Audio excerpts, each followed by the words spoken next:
What's up, everybody? Mark of the Cardivox Academy here, and today, some goofy stuff was going on before I hit record.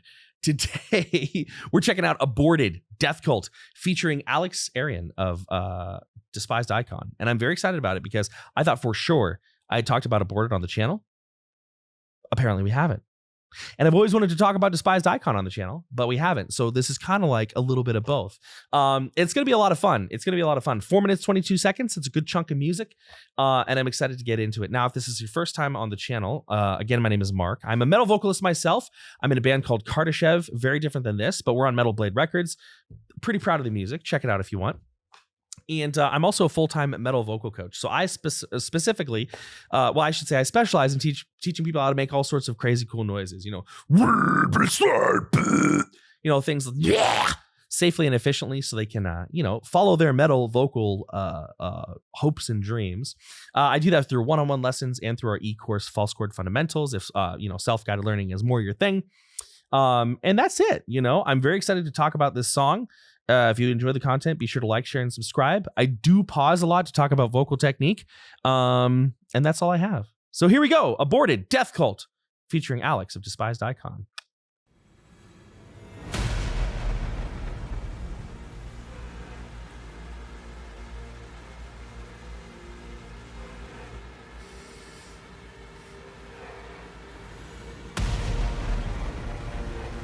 It's not going to be good.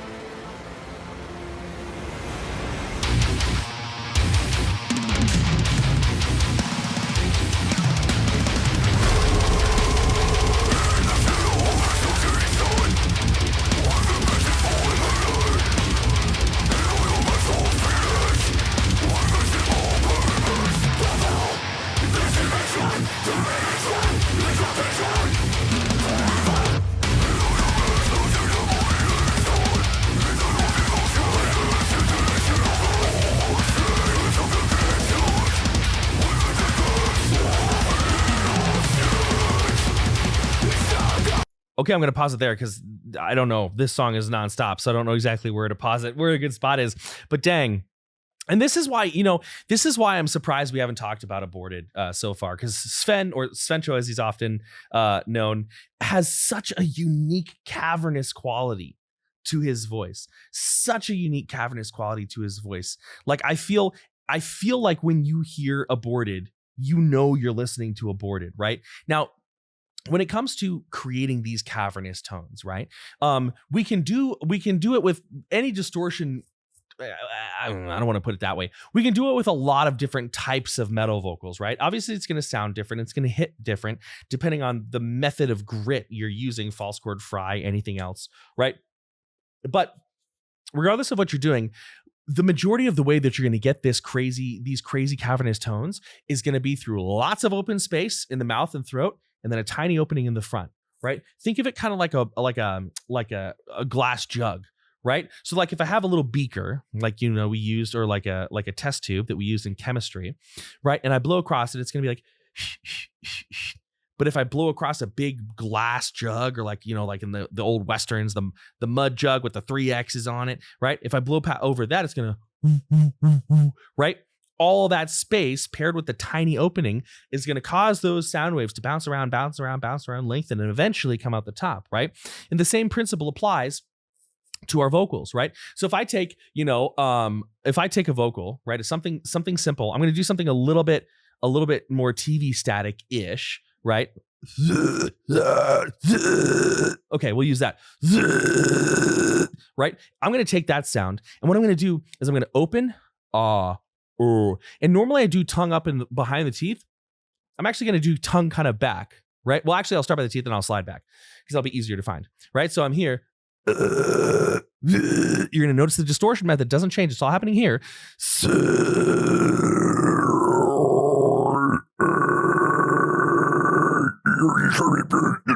Right? So you get a lot of those cavernous tones by doing crazy different positions with your tongue. And one thing you can think about strategically is, how do I keep these sound waves in my mouth for longer? And one of the best ways to do it is with your clean voice, right? Because then you're not going to gas out. So,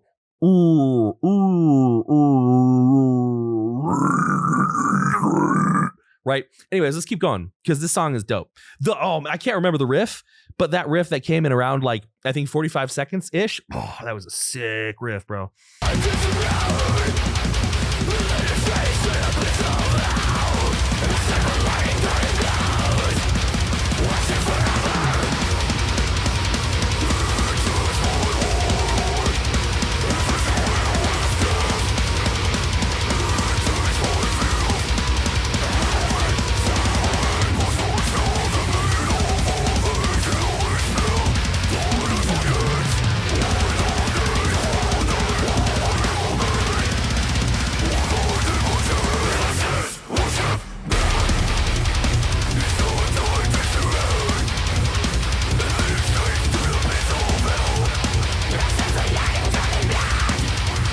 That's what I want to talk about. What's up, Sheriff? Anyway, never mind. What I heard there, right, and which is interesting to me because, you know, most of what he's doing is so airy and so thin, not necessarily thin as in bad, but thin as in like, not like super gurgly and chunky. It's that very like, you know, right, that really nice type of sound. But his high vocal, to me, in that split second moment, sounded like a very traditional false chord high, right? Your Mitch Lucker high, right, from back in the day. You know, that, you know, right, that sort of high, and it sounded sick.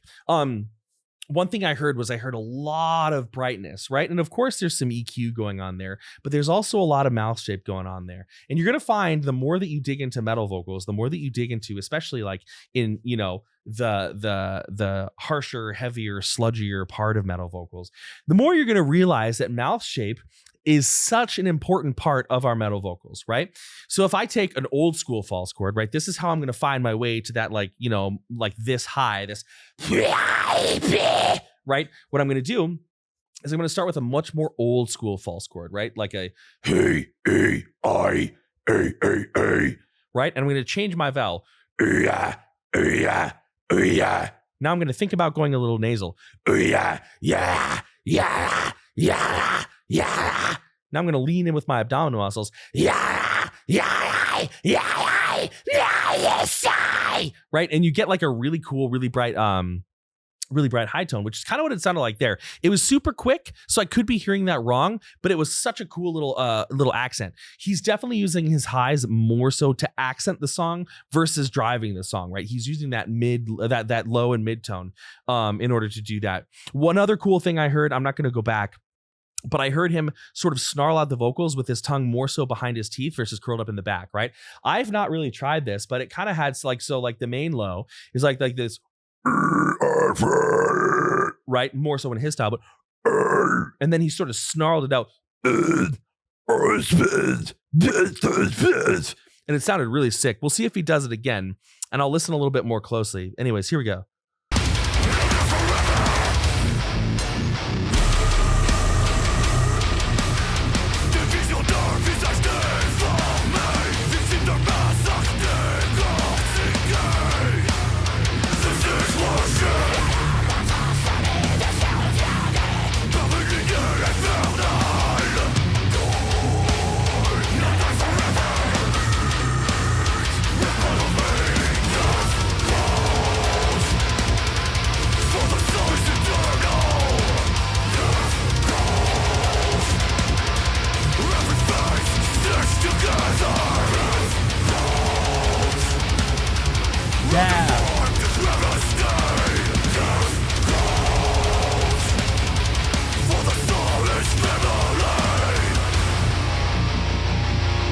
So yeah, so there we hear a very like, man, some of these riffs are so sick.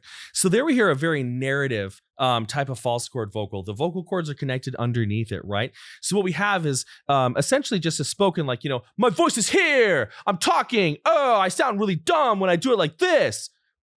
But if I take, right, a little bit of that old school false chord, right, which is one of my favorite sounds, but I take like that, hey, ha, ha, and I really relax it. Ha, ha, ha, and I put the two together. It might sound kind of like this, right? Now I want to lean in with my abdominal muscles so it doesn't sound like too James Hetfield, right? I want to lean in with a little bit of that pressure from my pelvic floor, right? So it goes right here. And you can have some of those more narrative styles, and it can sound cool when done right. Like in this song, it sounds really cool here.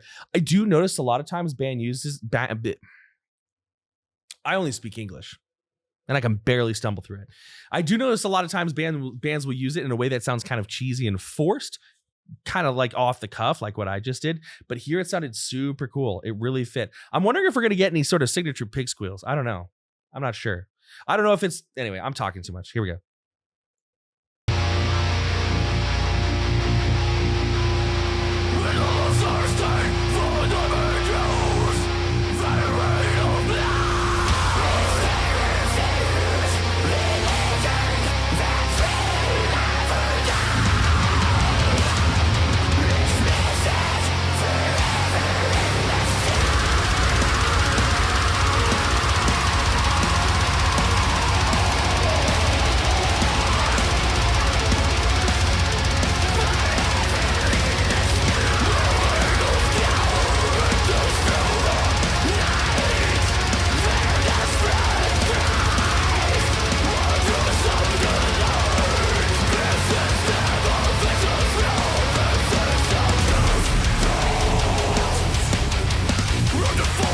All right, I'm going to pause just to talk about how awesome that was. All the vocal stuff I've already mentioned, but oh my God, I love that sound. I have two favorite sounds, two favorite types of metal, right? And they happen across many genres.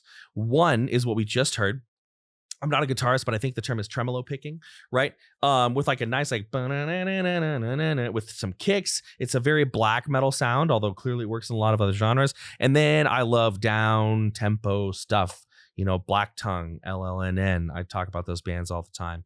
So give me either that or the down tempo stuff, and I'm gonna like it. That was so, it was smooth. Let's keep going.